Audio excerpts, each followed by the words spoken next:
Make Ready with Jamey Caldwell, Night Vision Applications, is brought to you by Nitecore. Nitecore is an innovative manufacturer of LED flashlights, headlamps, batteries, chargers, and other accessories.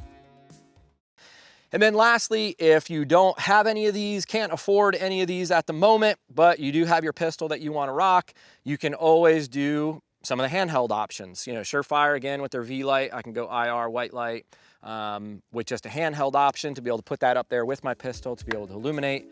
Streamlight's got some. There's Nitecore's out there. Nitecore's got some different handheld options. Utilized by Panteao Productions for this night vision video series is the Nitecore CI7. In our opinion, the Nitecore CI7 is the ultimate flashlight for night vision. This dual-output flashlight pushes an incredibly bright 2,500 lumens of light, reaching over 300 yards.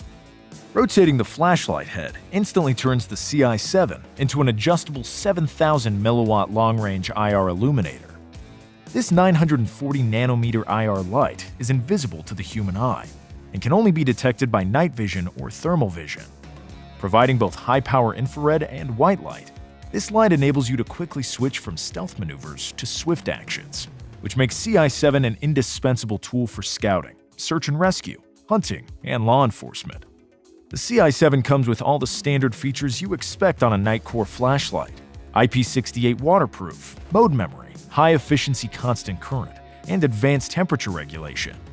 The CI7 is an ideal flashlight for night vision applications. So there's a few different options out there that you can get. Just figure out, what's going to work for you, because obviously that type of option, not only do you have your pistol, but then you have to have your white light, your handheld light into some type of configuration where you can get that out, if you had to engage. So there you have kind of a setup for our pistols, everything from what we should be looking at for sights to gun lights, whether it's white or IR, and or adding in some lasers to our pistol.